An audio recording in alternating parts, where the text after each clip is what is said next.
हमेशा खराब रहता था। वो हर समय गंदी बदबू वाली गैस छोड़ता था, इसलिए उसे कोई काम नहीं देता था। 2 दिनों से उसे कोई काम नहीं मिला। पुट्ठा घर पर। अरे शर्मिली, जरा बाजरे की रोटी के साथ कच्चे प्याज की चटनी कोट दो। कसम से लस्सी के साथ आनंद आ जाएगा खाने में। बस यही कमी रह गई है ना। मोहल्ले वालों ने वैसे ही मेरा जीना हराम कर रखा है कि वो देखो पद्दड़ पुट्ठा की बीवी आ गई बोल बोल कर। तुम उनकी बातों में ध्यान मत दो, बस चटनी बना दो। सच में जी, आपकी छोड़ी बदबू से सारे मोहल्ले वाले परेशान हैं। आप किसी वैद्य से मिलो ना। तभी पुट्ठा थोड़ी सी जगह बनाते हुए एक लंबी गैस छोड़ता है। लो कर दिया काम। किसी दिन पाते हुए कपड़े खराब कर लोगे। बदबू तो देखो। देखो जी, मैं अपनी माँ के घर जा रही हूँ और तब तक नहीं आऊंगी जब तक आप अपनी इस बीमारी का इलाज नहीं करवा लेते। और हाँ, अपने साथ क्रिस्टल को भी ले जा रही हूँ। ऐसा मत करो शर्मिली। क्रिस्टल, तुम तो रुक जाओ। पापा नहीं, मैं आपकी बदबू में नहीं रह सकता। चलो मम्मी, जल्दी नानी के घर ही चलते हैं। ये बोलकर दोनों घर से निकल जाते हैं।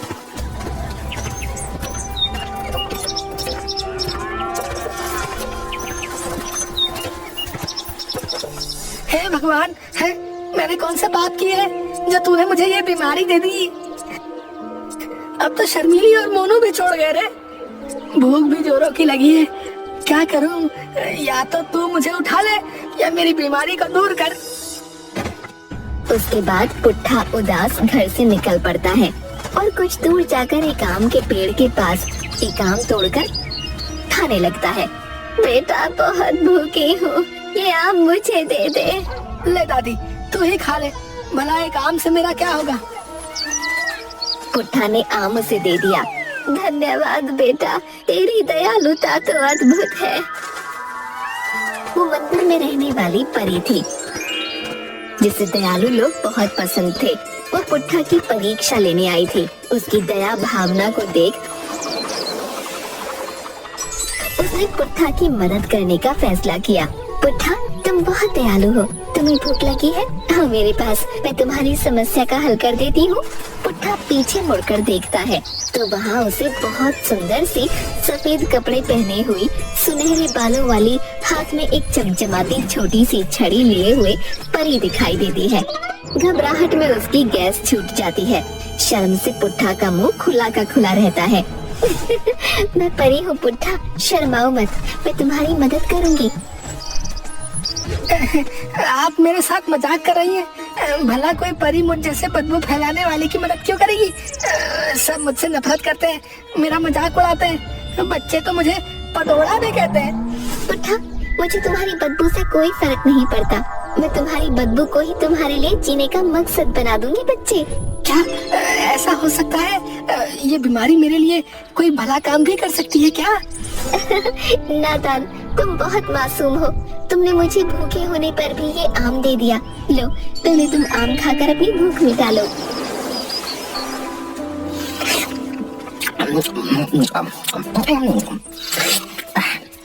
परी माँ, ये आम तो बड़ा ही स्वादिष्ट है। इतना मीठा आम मैंने कभी नहीं खाया। आहा। बेटा, यही आम तेरा आशीर्वाद बनेगा। सुनो पुट्ठा, तुमने जो आम खाया है ना, वो कोई मामूली आम नहीं है, वो एक जादुई आम है। कल सुबह जब तुम शौच करोगे तो शौच की जगह तुम्हें इसके बदले एक सोने का आम मिलेगा। सोने का आम?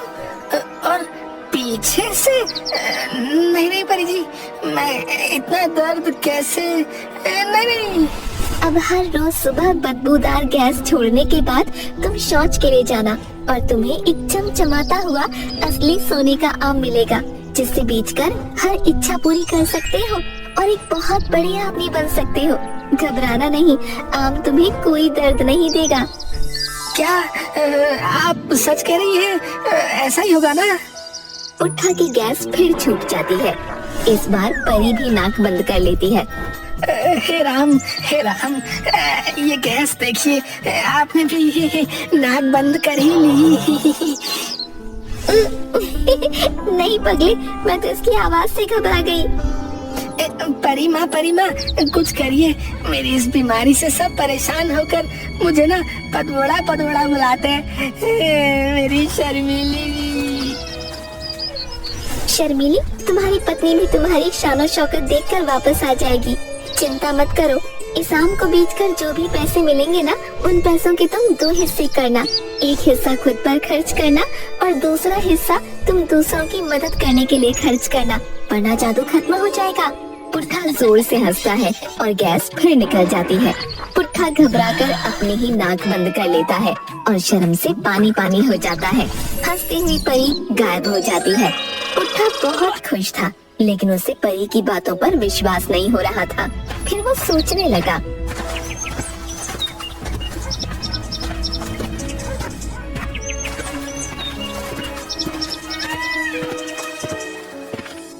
सोने का आम जो है कैसा दिखता होगा? वो छोटा होगा या बड़ा? शॉर्ट से निकले आम को कौन खरीदेगा भला? इन बातों को सोचते सोचते उसकी आंख लग गई और वो सो गया।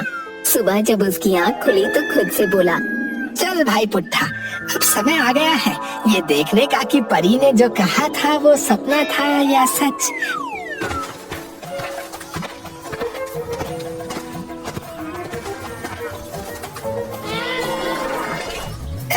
लगता है सोने का आम बाहर आ गया है। देखूं जरा। पुट्ठा हैरान हो जाता है।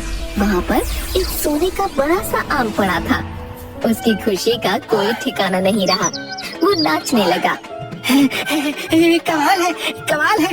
भगवान परी ने भी मेरी मदद करने के लिए क्या रास्ता ढूंढा है। अगर मुझे सोने का आम देना ही था तो कोई और रास्ता ढूंढ लेती। पर ठीक है, मुझे तो अपनी गैस से प्यार हो गया है। अब जब ये आएगी सोना लाएगी, सोना ही सोना होगा। पुट्ठा उस आम को शहर में बेचने निकल गया। रास्ते में उसका दोस्त कनुआ नाई मिला। अरे पादो भाई, कहाँ जा रहे हो इतना मटक मटक कर? शहर जा रहा हूँ, ये देखो सोने का आम बेचने। अरे अब तो भाभी जी और मोनू घर पर है नहीं, तो मोनू के खिलौने बेचना शुरू कर दिए हो का? अरे जाकर लोगों की हजामत बना, दिमाग खा रहे। अबे पदोड़े, कर दिया अपना काम। नाक सड़ गई भैया। जा भाई जा, जहाँ जा रहा था। छी छी छी छी। आया मजा है? थोड़ा सा और सुनता जा। ले सुन ले। कभी कभी ऐसे लोगों के लिए तो ये बढ़िया हथियार है मेरे पास है। सुनार की दुकान पर पहुंचकर, सेठ जी, मेरे पास कुछ सामान है जो मैं बेचना चाहता हूँ। ठीक है, दिखाओ क्या बेचना है। ये सोने का आम। सोने का आम? अरे भाई, ये तो खालिस सोने का है। कहाँ से लेके आया है? चोरी वोरी की है क्या? ये क्या कह रहे? मैं क्या चोर रखता हूँ? है मेरा है, अपना खुद का बनाया हुआ। वो गैस छोड़ता है।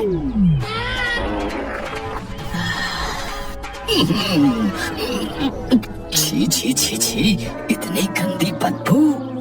कुछ भी कहो, पर मेरी गैस के बारे में कुछ ना कहना। ये मेरी माई बाप है। गैस माई बाप है? अरे भले आदमी, दिमाग तो ठीक है? तुम्हें देखकर तो नहीं लगता कि ये सोने का आम तुम्हारा होगा, पर मुझे क्या। सेठ ने सोने के आम की जांच की। वो असली सोने का निकला। उसने पुट्ठा को उस आम की अच्छी कीमत दी। धन्यवाद सेठ जी, रोज एक आम निकलता है, सब आपको ही दूंगा। है निकलता है? क्या कोई खान है क्या? हाँ, खान ही समझो। अपनी खान साथ ही चलती है। अपनी है तो मजदूर लगवा के एक बार में ही सारा सोना क्यों नहीं निकाल लेते? अरे बाप रे, क्या कह दिया? दर्द ही उठ गया अंदर तक। चलता हूँ, कल आऊंगा। दुकानदार उसे हैरानी से देखने लगा। पुट्ठा ने सोचा, पहले खुद के लिए कुछ नए कपड़े ले लेता हूँ, नहीं तो लोग मुझे ऐसे ही भिखारी समझेंगे। हैं? मुझे तो आगे भी आम को बेचने शहर आना ही होगा। वो कपड़ों की बड़ी सी दुकान।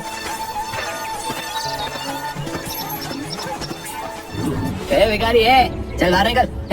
कहाँ दुकान के अंदर चला रहा, चल। ए, ढंग से बात करो, मैं कोई भिखारी नहीं हूँ, मैं यहाँ कपड़े खरीदने आया हूँ। तुम्हारे पास कपड़े खरीदने के लिए पैसे भी हैं? अपनी औकात के हिसाब से दुकान में आओ, चलो।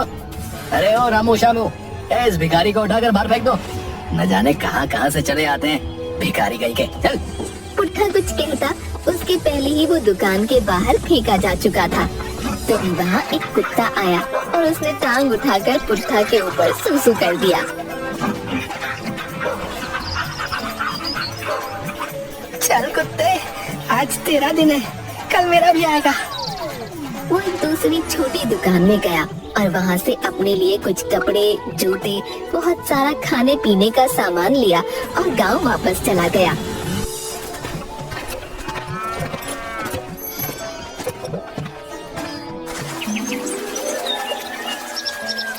दूसरे दिन पुट्ठा को फिर से एक सोने का आम मिला और परी के कहे अनुसार गांव में वो गरीबों की मदद करने निकल पड़ा। काका, कैसे हो काका? अरे पुट्ठा, आगे जा भैया, जा, वरना भैया तेरी बदबू से काम करना मुश्किल हो जाएगा।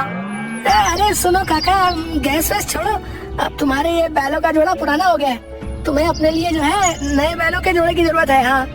अरे बेटा, हमारा तो 2 वक्त का गुजारा बड़ी मुश्किल से होता है, हम बैलों का नया जोड़ा कहाँ से लाएंगे भला बेटा?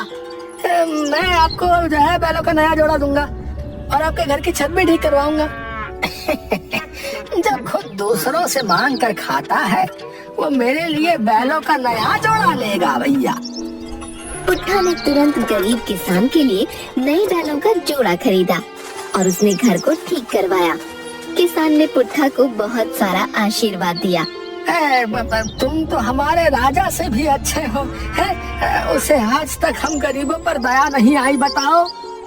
अरे काका, ये क्या कह रहे हो? कहाँ राजा, कहाँ मैं? सच कहता हूँ, तुम्हें राजा बना देना चाहिए, राजा। तभी पुट्ठा गंदी गैस छोड़ता है। तुमसे एक बात कहता हूँ बेटा, तुम किसी डॉक्टर से जो है अपनी दवा करो, और तुम्हारे पेट में जो है कुछ गड़बड़ लगती है। पुट्ठा को खुद के लिए राजा शब्द सुनकर बड़ा ही अच्छा महसूस हो रहा था।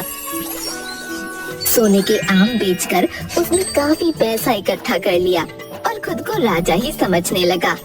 किसान ने सही तो कहा, मुझे राजा होना चाहिए, क्योंकि मैं सबकी मदद करता हूँ और मेरे पास राजा से भी ज्यादा पैसे हैं। मुझे महल में रहना चाहिए। वो राज मिस्त्री के पास गया जो शाही महल बनाता था। मुझे जो है अपना घर तोड़कर महल बनवाना है। महल?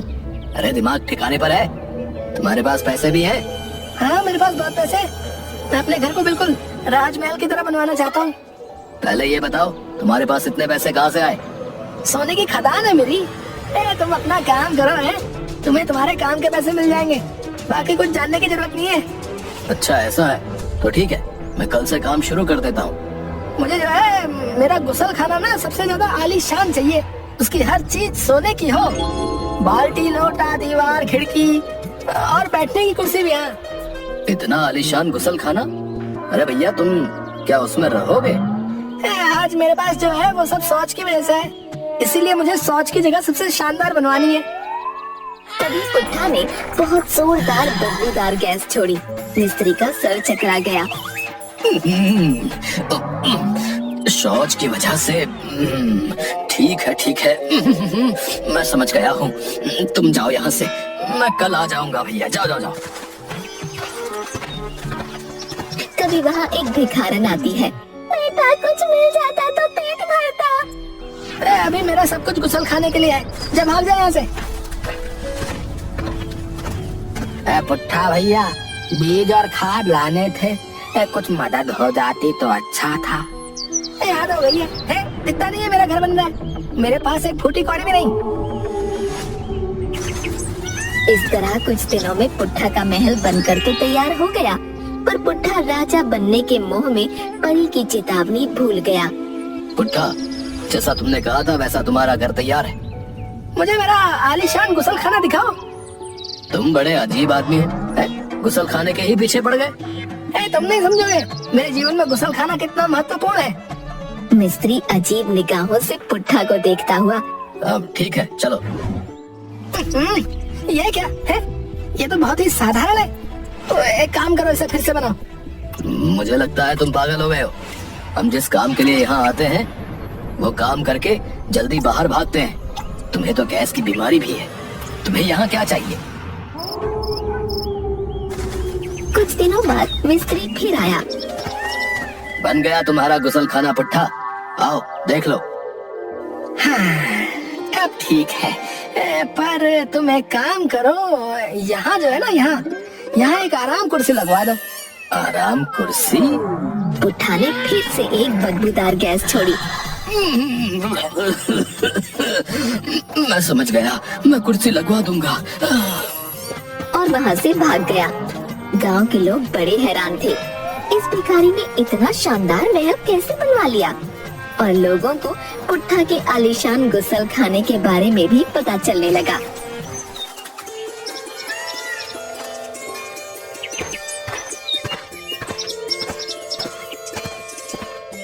अरे भाई पुट्ठा, अरे सुना है तुम्हारा गुसल खाना राजा के गुसल खाने से भी ज्यादा आलीशान है? हाँ बिल्कुल सही सुना है। क्या मैं देख सकता हूँ? जरूर। ओ भाई तुमने अपने पूरे घर के बराबर तो इस गुसल खाने को बनवा रखा है। और इसमें इतनी आलीशान झूमर कौन लगवाता भैया? भैया तुमने तो इसे राजमहल बना दिया भैया। हाँ, क्योंकि ये मेरे जीवन का एक बहुत ही जो है अहम हिस्सा है। अहम हिस्सा? आखिर तो यहाँ गंदगी ही निकालनी है भैया। वो तो तुम निकालते होगे, यहाँ से मेरी रोजी रोटी चलती है भैया। तुम क्या सोने के अंडे देते हो क्या भैया? हाँ देता हूँ, यही समझ लो। आदमी हंसता हुआ वहाँ से चला गया। धीरे धीरे ये बात फैलती गई और पूरे राज्य में पुट्ठा की चर्चा होने लगी। ये खबर राजा तक गई। राजा ने अपने मंत्री को पुट्ठा का गुसल खाना देखने भेजा।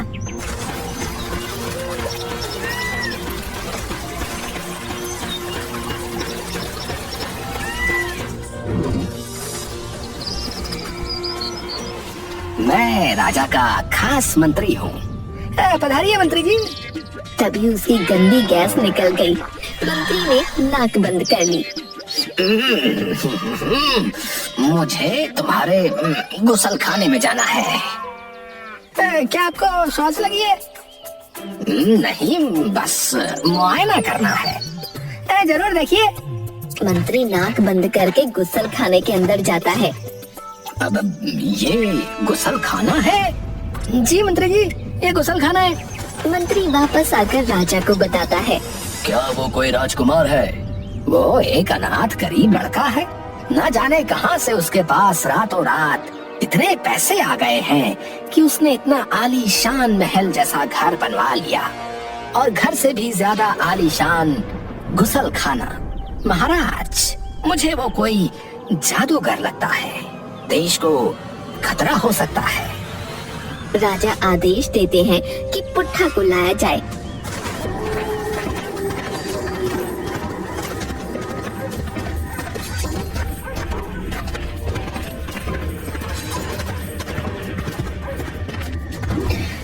महाराज की जय हो। आपने मुझे यहाँ क्यों बुलाया?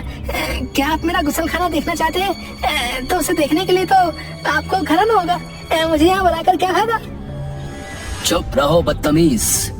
मुझे ये बताओ, तुम्हारे पास इतने पैसे कहाँ से आए? राजा को गुस्से में देखकर पुट्ठा थोड़ा डर गया और उसने सारी सच्चाई राजा को बता दी।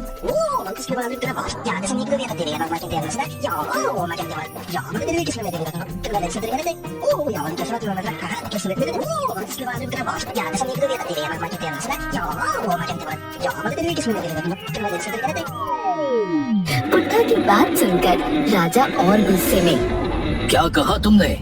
जब तुम शौच करने जाते हो तो सोने का आम निकलता है? जी महाराज, मैं सच कह रहा हूँ। ठीक है सैनिकों, सुबह जब ये शौच को जाए तो हम सब देखेंगे, ताकि इसकी बात में कितनी सच्चाई है पता चल जाए। लेकिन याद रहे, अगर तुमने झूठ कहा होगा तो हम तुम्हें आजीवन जेल में डाल देंगे।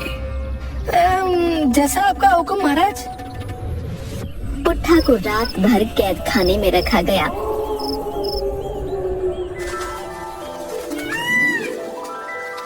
दूसरे दिन सुबह उसे एक बड़े से मैदान के बीच में शौच करने को कहा गया।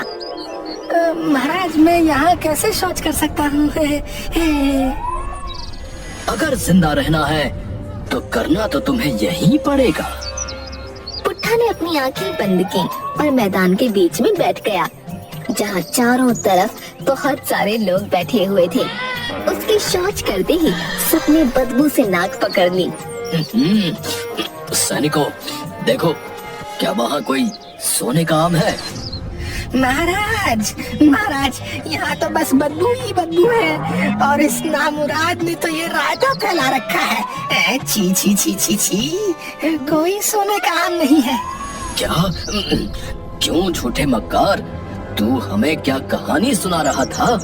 अब सही सही बता कि तुझे इतने पैसे कहाँ से मिले?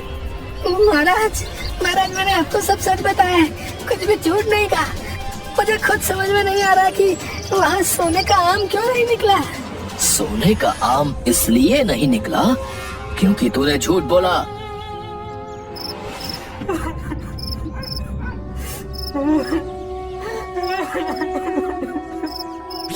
एक हिस्सा खुद पर खर्च करना और दूसरा हिस्सा तुम दूसरों की मदद करने के लिए खर्च करना, वरना जादू खत्म हो जाएगा। मुझे लालच नहीं करना चाहिए था। अगर गरीबों की मदद करता रहता तो मेरी शर्मीली और क्रिस्टल भी मेरे साथ होते।